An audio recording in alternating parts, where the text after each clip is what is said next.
Hi, everybody, and welcome to Ina After Dark. This is a space that I created to basically wrap up for the day. Sometimes I inspire you, sometimes I motivate you, sometimes I teach you something. But for the most part, I just like to come and hang out with you guys and tell you what is going on. And last week, I spent several days hanging out with millionaires, with people who have been extremely successful in business. And I am there kind of like raising my hand and doing all the right things to feel like I fit in. Like this is me, this is my new environment, these are my new peers. And I'm gonna tell you guys, it was the most exhilarating experience of my life to date. So if you want to see, or if you want to hear or see the last episode where I told you about the 2-day classroom session about this mastermind, go back to my previous episode, the episode that it goes right before this one. If you're on the Facebook page, just go to units and find the episode 50 in Ina After Dark. And if you're listening on the podcast, that would be the previous episode before this one. So here's the deal.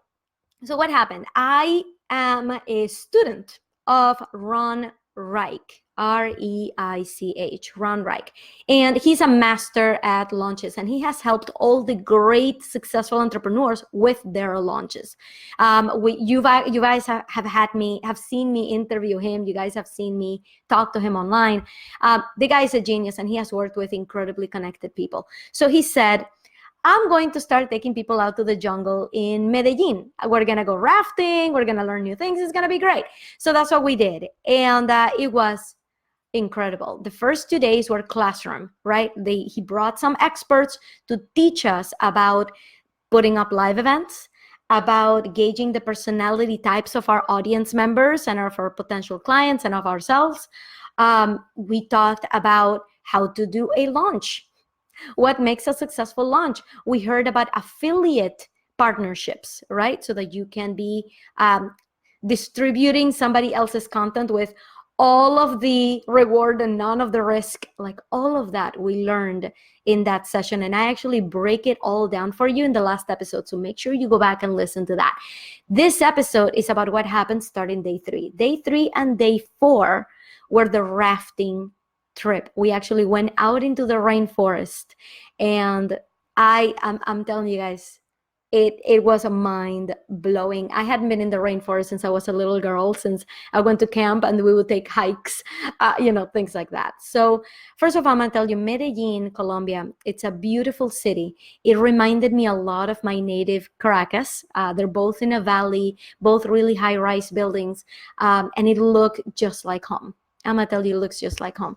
So I felt immediately comfortable being there. It's in a valley. It's about 3,000 meters above sea level. So it's pretty high. I believe the city is higher in sea level distance than Denver. Like it's pretty high up. So you may feel some elevation sickness. This happened to a couple of people that were not used to the environment. So this can happen to you there. So day 3, we get up super early, we get in a van, and we go, right? And again, this is a group of people who have been successful in business, so you're there to mingle and to get to know each other. So I do have this one story that I'm going to tell you in a minute. I just want to set the setting for you, set the stage for you. So we're in the rainforest. We get there first by bus, and then we get to a point where we switch to a bus where there's no windows. Like it's basically like a trolley kind of bus, and we're going in our trolley, we're kind of chatting, getting to know each other better, and we reach a point in the road where a huge tree had fallen on the road, like the branch was there. So everybody got out of the truck, and the guys that were there, the guys that were the organizers of the trip, they got up on the bus, and with a machete, they took the tree down and off the road. It was incredible to see. So a lot of us just kind of like took that opportunity to walk around. There was a little creek. We took pictures. It was super nice. We took an awesome picture of all the women of the trip jumping. And I may share that with you guys anyway. So I'll post it in the group so you guys can see it. So we're all having fun, just trying to get there. So we make it to the place where they give us our paddle and they give us our helmet, and we all have our backpacks on because it has the clothes and maybe some snacks for the next couple of days, a different pair of shoes because we're going to be rafting. Your shoes are going to get wet, bathing suits, like all that stuff. So they give us our paddle, they give us our helmet, and we start hiking. So all the women are kind of like in the back and the men are in the front, like the men just want to get there first. And the women were just kind of like chatting, getting to know each other better. And at one point, we had one of our members, her name is Juliana, love her to death. She had a bad knee. She had actually had knee surgery. And the hike, it wasn't all flat. It was downhill, which is, if you guys have ever had knee issues, this was the worst thing that could have happened to her. So, there's some people helping her, holding her hand. I'm kind of like laying back, just like letting everybody go. And at one point, the rest of the group just kind of goes and they leave us all behind. So there's like 4 of us. And then, we kind of start like breaking up, right? Some people start going faster. And at the end, it's Juliana and me in the back, and I'm helping her through her knee. And I'm here of the mentality of, you know what, guys? If I can make a good experience for her, it will be all worthwhile. I'm not in any rush. We're going to make it there anyway. So I helped her through climbing down the mountain, which she totally appreciated. She was a sweetheart. She was like, oh my God, you're my favorite person. And I'm like, dude, I wasn't going to leave you alone. And we got to know each other better. I got to hear her family story. I'm not going to get into details, privacy, right? What happens in Medellin stays in Medellin. But we got to know about each other's families and about each other's likes and dislikes. And finally, one of the guys, his name is Mael. And if you're not following him, if you ever go to Medellin and you want to go to this kind of adventure, you want to contact him. His name is Mael. Nguyen. Oh, yes, I'm going to put it here.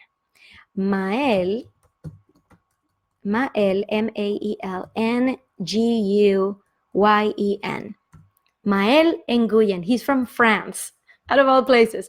So Mael comes back and he's like, I just wanted to make sure you guys were okay. So he stayed with us. I'm helping Juliana down the hill. There were some points where Juliana's knee was really bad, so we had to stop. So we'll stop and admire where we were, right in the middle of the rainforest, just going down a hill. We could hear the river. It was just a magical hike. And, Juliana is kind of really feeling the knee. And we stop and Juliana asks Mael, we've been hiking for about 2 hours at this point. And Juliana is like, okay, Mael, percentage-wise, how far are we down the mountain?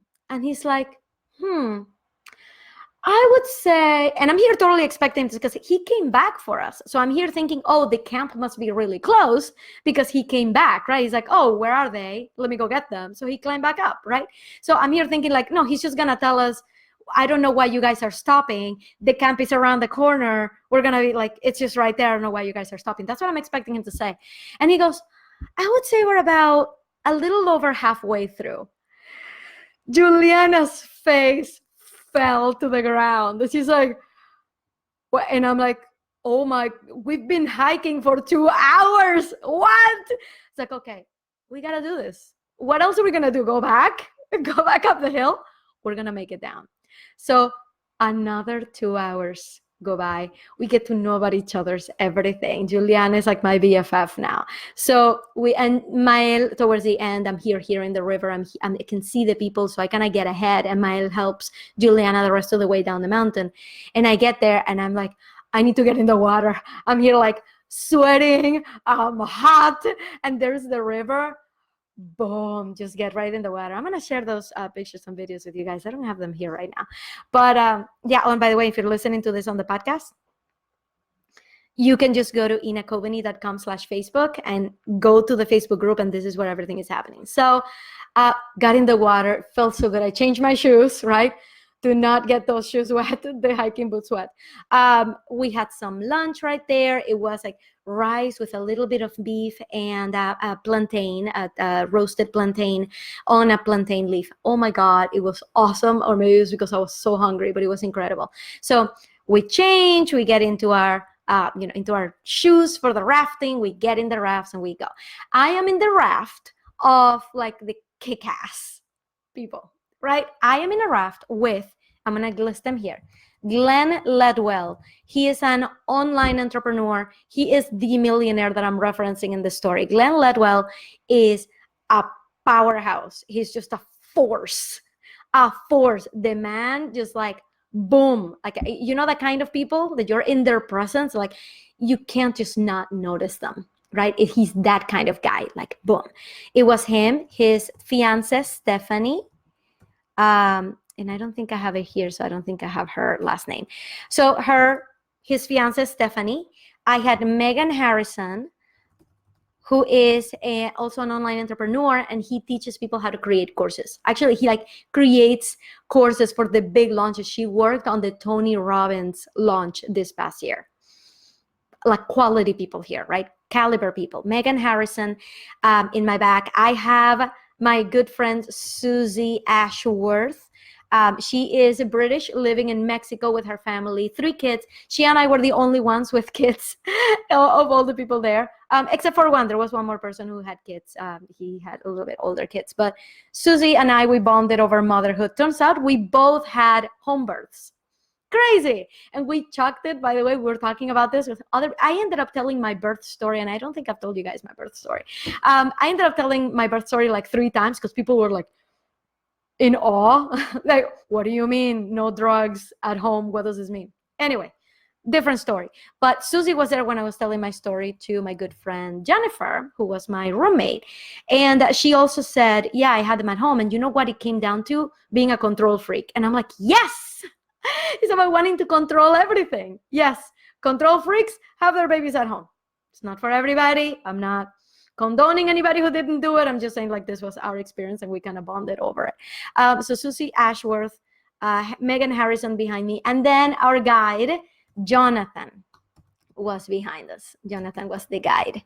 He was great. So I just put it in the comments right there. Glenn Ledwell, Stephanie, his fiance, Megan Harrison, Susie Ashworth, and Jonathan, our guide. So it was the 5 of us and our guide in our raft. And Glenn is adamant that everybody in his raft is going to jump the cliff. Now, there is, on day 1, there is this cliff. There's this, like just a big rock next to the river where you can jump into the river. That was a cliff jumping. So, and I don't know why I did air quotes. It's a mini cliff and you're jumping. So it's no air quotes, cliff jumping. And I said, you know what, you guys, I am not really the adventurous type. I don't go, bungee jumping. I don't seek out skydiving opportunities, but I will try anything once. I don't think that it's fair for me to say no to an opportunity because you don't know what's on the other side of that opportunity. So I like saying yes to opportunities. It doesn't mean that I'm out seeking out adventure, but I will try anything once. So when it came to this cliff, I'm like, I have to jump the cliff. I mean, that's my philosophy in life. I have to jump the cliff. I'm going to try it. I'm going to do it. So the first cliff, it was pretty easy to climb onto, but you're up there and your knees are shaking, right? Your legs are shaking. You realize how far you are from the water. And there's a clip, there's a video of me jumping it, and I'll post it in the group after. There's a video of me jumping the cliff. And to tell you the truth, like I look at the video, I'm like, I remember taking a lot longer to jump than it shows on the video. I didn't just like jump. I feel like I stayed there for like minutes, just pondering life and all the decisions that led me to be here, about to jump into a river in Colombia, right? So I'm up here, my legs are shaking, and I'm like, okay, I can do this. And to tell you the truth, guys, the jump is completely safe, right? You're gonna land in water. You're going to be fine. It doesn't hurt, right? But taking that first step off the cliff, it's terrifying. It's just like anything else. Taking the first step is just terrifying. So I'm there for like what seems like an hour. I'm like, okay, I'm not going to back out. I'm going to do this. And it just takes one step. And I jumped. About halfway down the jump, the zero gravity effect hits you. And that's the point when I started screaming. So I'm here jumping, I'm like, everything is fine. Screaming, boom, all the way down. Splash, everybody clapping. I did it. I'm proud of myself. I can't believe it. Glenn is proud. And And we're all good, right? I jumped the cliff. I did it. I said I would do it. Great. Okay. And by the way, if you guys are watching this live, I see a couple people live, but I can't tell who it is. Is it Desiree? Is it Siglinda? Is it Adriana? Is it Marco? Is it Ingrid? Tell me in the comments that you're here and that you're listening to this so that I know who's out there and I can say hi. Okay.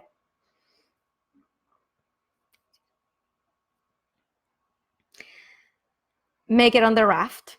So I make it on the raft, and we just we keep going. The water is a little bit kind of like subdued that day because it didn't rain the night before, so it's very calm. But there's rapids, so I can tell you, my face would change when the rapids came, right? Because you have to keep the boat afloat and keep yourself from jumping off the boat, from falling off the boat. So I'm here with my paddle, and every time that rough water would come, my face would change to warrior mode and be like I am not falling off this raft. I am doing this, and I would just paddle and do whatever the guy told me to do. So it was great. It was incredible. Plus, bonding with everybody else. Glenn super proud of his team of girls. He's like, I can't believe I'm in a raft full of girls, but you guys kick ass. And who are you calling girls? So it was great. It was great, guys. Hi, Siglinda. Nice to see you here. See, you're getting the story live. Okay. We make it to the camp. And we get there. We need to change. So there was actually a little path down from the camp so that you couldn't, if you went down that path, you couldn't see the camp anymore. That's the idea. That was our changing room. So all the women, we needed to change out of our clothes into dry clothes. So we all went down there, and we're okay, don't look up, because we're right next to each other, getting buck naked and changing into our clothes, right? Okay, everybody, just keep your eyes down. Okay, buck naked warning. So anyway, all the women, we just changed. It was all camaraderie, right? So so we changed. You had to be careful because at that time there would be mosquitoes, right? So make sure you wear your mosquito repellent. I was wearing a long sleeve. It wasn't too hot. So I was wearing long sleeve and long pants. And then we got around the campfire. We had dinner. It was delicious dinner. And I just started to pick a couple people that I hadn't talked to yet to just kind of bond with a little bit more. So I got to bond with one of the experts. His name is Jay Fissette, and he's the one that presented to us about live events. He's the live event guru. If you haven't gotten to know him, check him out. His program is called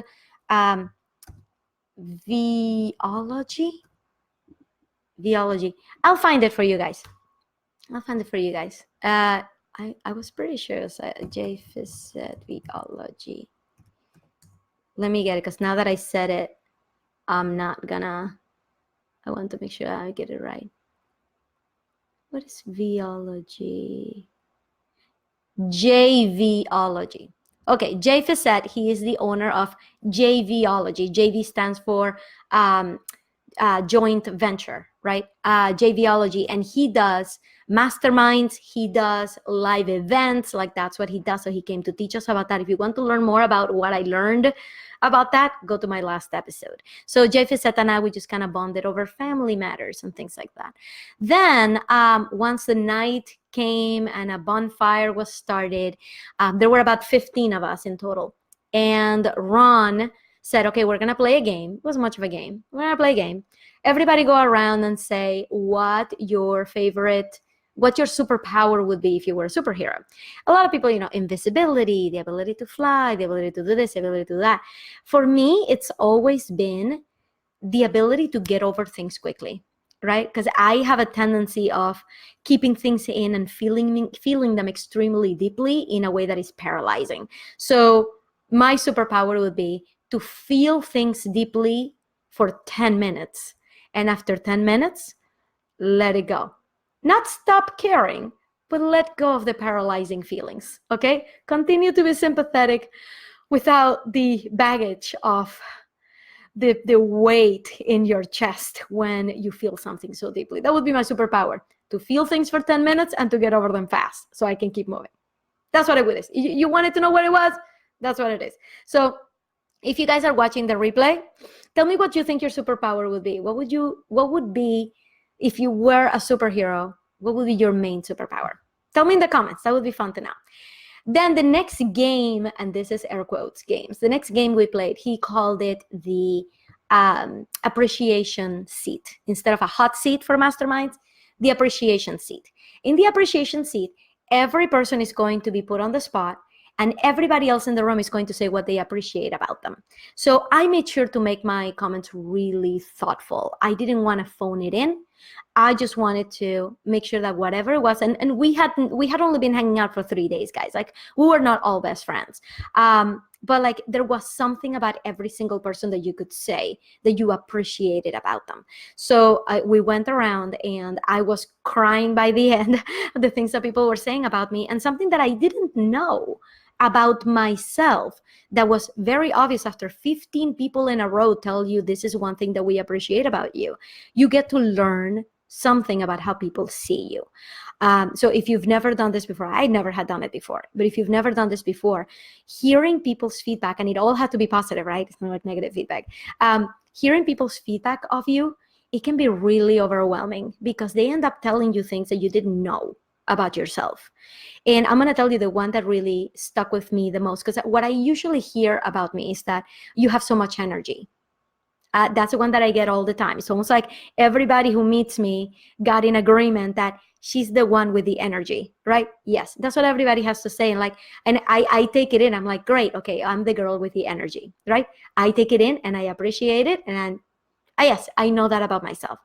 There was one thing that I didn't expect that multiple people said. If you're curious to hear what this is, because I know this, I'm not actually teaching you anything, but like this is something that happened. I wanted to share with you.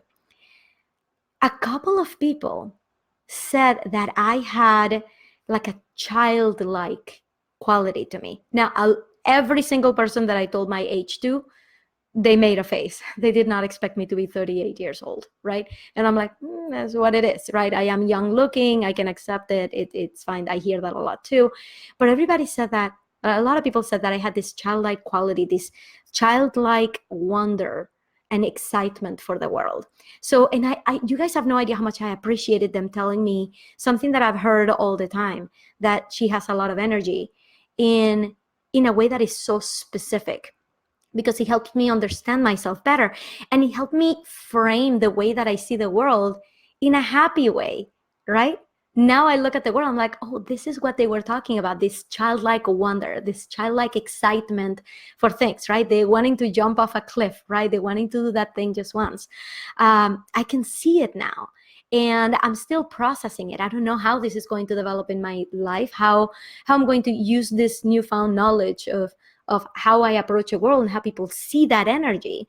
I don't know how I'm going to use it, but it was incredibly valuable. So if you ever find yourself leading a mastermind, if you ever find yourself in a mastermind yourself, I would say suggest this exercise, because understanding how people see you is just as important as knowing yourself, okay? So watching how people perceive you is something that you can use in business. It's something that you can use for personal development, and it's something that can help you in your relationships.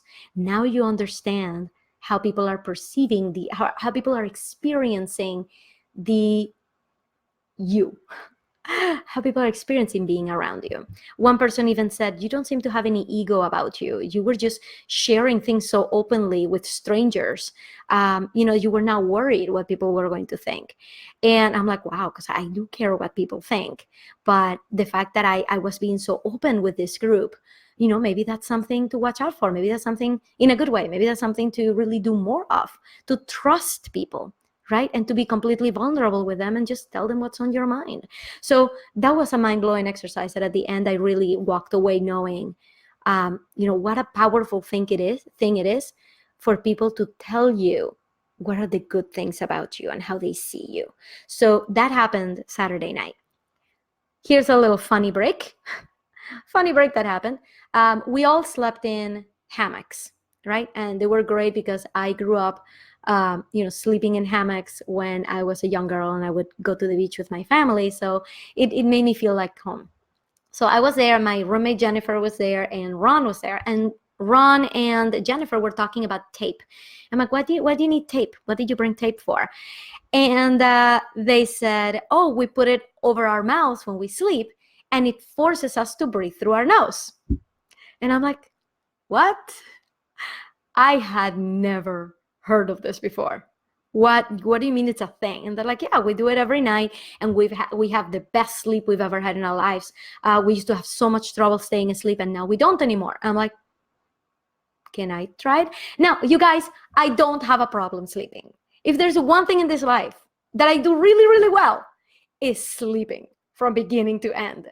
But like I said in the beginning, I will try anything once. So I said, give me some tape. So I have a picture that I'd love to show you, but I would have to like dig it up. I'm going to post a few pictures and videos after I get off this live. So if you're on the podcast, come to the Facebook group, inacoveney.com/Facebook. Go there and find the pictures and the videos for the trip. Okay. So I put tape over my mouth and I slept fine. I couldn't tell that the tape was there. It's kind of like that porous tape, the kind that you would use to attach like gauze to your arm if you hurt yourself, like really porous. So I couldn't even tell that it was there. I slept through the night. I woke up a couple of times just because it was a little bit cold and just to like cover myself a little bit more with the blanket, but I was fine. So I came home and I'm like, hey, honey, you have trouble sleeping. Why don't you try some tape over your mouth? And we were talking about this, about like sleeping with my brother-in-law. And he said, you should get yourself a weighted blanket. And he let me see his, I'm outside of the trip now. This had happened like a couple of days ago. And he gives me the 15-pound blanket and I put it on me. And I'm like, oh my God, this is amazing. And I see myself like collapsing under the weight of the blanket. And he's like, okay, so paramedics are going to find Ina like being like smothered by a heavy blanket with tape in her mouth, and the paramedics and the cops are going to come to my house and be like, so you're saying she did this to herself? So you're saying that she wrapped herself in a 30-pound blanket, she put tape over her face, and that's how we found her, and that's your story? That's what you're going with? I thought it was hilarious. Anyway, tape. So I slept with tape in my mouth. Try anything once. I did it for a couple nights. I didn't even feel the tape there. So if you're having trouble sleeping, try taping your mouth shut. Try anything once. Okay. So I still haven't gotten my husband to try it, but I'm thinking like, it might be a thing. So next day we wake up like 8 o'clock. Like we actually like slept in. We all slept great. We had some breakfast, some arepas, some fruit, like, getting ready for the day, because this was the day when we were going to go rafting for 4 hours. And so this is the story about how I got Glenn Ledwell to give me the best business advice that he would give anybody in my position now. And I'm going to tell you, it didn't start promising. This is what happened. The next day, we're getting in a raft. And my friend Susie that I just told you about, Susie Ashworth, she is actually scared of the water. But she's a go-getter. She's like, I'm not going to let this fear get in my way of having a great time here. So anyway, I'm talking to Glenn and to all the other people in my raft the night before, and Glenn is adamant everybody in my raft is going to jump the cliff on the second day. And I'm here having second thoughts, guys. I'm like, it's not like I really enjoyed jumping the first time. I already did it once. I don't need to do it again. But how do I get out of this and not look bad to Glenn? Because I'm going to tell you, Glenn was telling some stories of really like basically like blacklisting entrepreneurs who would not give him a good vibe. And, he's like that kind of guy. He's like, dude, you're either all in or you're out. So I'm like, oh, how do I prevent myself from getting blacklisted? Right? So I'm like, oh, but I just really don't want to do it again. So I'm here talking to them and he's like, oh, everybody in my raft is going to jump. Everybody in my raft is going to jump. And I'm like, dude, Susie is afraid of the water. Like she's already like out of her element just being in a raft. I wouldn't force her to do this. Okay. And by the way, I'm having second thoughts about it too. So he's like, what? That's lame. So next day, that was the night before. The next day I go and I'm like, yeah, guys, I don't think I'm going to jump the cliff today. And he looked at me. That is lame. That is BS. You're jumping. We're all jumping. Everybody's jumping. And I'm like, oh, I don't want to do this. And now I'm in a lose-lose situation, right? Because if I do it, then it's because Glenn figured out a way to bully me into it, right? Like, and I am not my own woman. Now I'm just subject to whatever Glenn says, right? And if I don't do it, then I get blacklisted for being lame. Lose-lose situation. So how do I get out of this, right? Okay. Yeah, we're in the raft and we're about to go to that cliff. And the second cliff, by the way, was bigger than the first one. And you actually had to rock climb to get to it. So it was not even easier, right? It was harder to get there and it was harder to jump off of it. So I'm like, I don't want to do this. So I'm like, okay, Ina, think about it. What can you do so that you don't look like you're a follower, right? Like you just got bullied into doing something and you're not your own woman, and that you don't get blacklisted by this millionaire, right? What to do to come out of this looking good. So here's where the story begins. Glenn was sitting in front of me and I tell him, okay, Glenn, here's the deal. I am going to jump. And he looked at me, he's like, of course you are. And I'm like, but this is what I want. I want you to give me the best business advice for somebody like me in my stage. I don't want you to phone it in. I don't want BS. I want you to tell me something that I'm going to stand up on stage next year, having made $1 million in 2020, and standing up on stage and saying, because of the advice that Glenn Ledwell told me a year ago when I was about to jump off a cliff, I am here today and I was able to be successful. I want that from you. And he turns to me and he goes, that's worth $25,000. And I'm like, so he said, okay. I'm like, all right, I guess I'm jumping off a cliff. So we make it there. And Susie decides that she's going to jump. And I'm like, oh, wow. Like I was impressed. I was in awe of this woman, like defeating every barrier that somebody put in front of her. So we were climbing up. And by the way, the climb up to the cliff, that rock climb, it was no joke. I was like, oh my God, I'm going to die just like falling off this rock. Like not even like jumping off the cliff, like falling off this rock. So I'm here like, oh my God, I can't believe I'm doing this. So I make it all the way to the top. And there is no flat landing like there was in the other rock. It's a steep rock that you have to stand on. And other people, when they got there, they're like, there's nowhere to stand. And Mael at the bottom of the cliff on the water, he's like, you don't have to stand. You have to jump off. So just jump off. So I'm up there and I'm like, my legs are shaking again. But like, I'm like, I can't believe I'm doing this, but I can't get back down. Like the rock was tricky enough to climb back up. So to climb up. So how am I going to get down? So I'm like, the only way down is to jump. And I'm looking at it and Mael is counting down. Come on, Ina, 3, 2, 1, jump. And I don't jump. I'm like, I feel the need to tell you that my legs are shaking right now. Give me a minute. So waiting, I decide the only way to do it is to do it. It's just one step. It's just one step. It's just one step. Whew. Jump. Jumped right off that cliff into the water. Again, it doesn't hurt. It's just that first step is a mother to get over. I swim back up. I have all this adrenaline going through me. I was the first one to jump off the pack. That's why there's no video of me jumping the second cliff. And I scream out, I am making $1 million next year. People cheer. Woo! Like that feeling of like power that there's nothing you can't do at this point. And then Susie jumps. And I'm like, oh my God, we're all gonna make it. We are all gonna make it. Glenn jumps, Stephanie jumps, our entire raft jumped. No other full raft jumped. And we're there and we're like, we just kick ass. We kick ass. And then we went down the rafting trip. The rest of the trip was 4 hours. We were like really rough waters and like the warrior face. You walk out of there, you're like, I can't believe I did all of that. So do I recommend this trip? Yes, I do. And I am super proud of how I handled that situation with Glenn.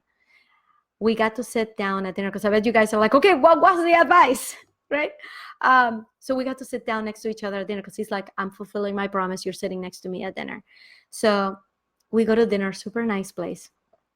We get our food, we get our pizzas, everything is great. He sits next to me and he's like, okay, I've been thinking about this a lot. And I really feel like, I gave you a piece of advice earlier. Let me think if I remember what it was. To get on the phone. He's like, I gave you guys, he gave this advice to the rest of the room, right? To get on the phone, to talk to people personally, to not hide behind a course, behind a product, behind being online. Talk to people. Get on the phone with them. That's one of the best pieces of advice that I can give you for success. But because I already gave that one, I'm going to put that one aside. This is the one that I need to tell you. He said, when you're in a partnership, things can get weird. And you will be in partnerships. You're not going to be a solopreneur forever. Things can get weird around money. Things can get weird around expectations. This is the best piece of advice that I can give you.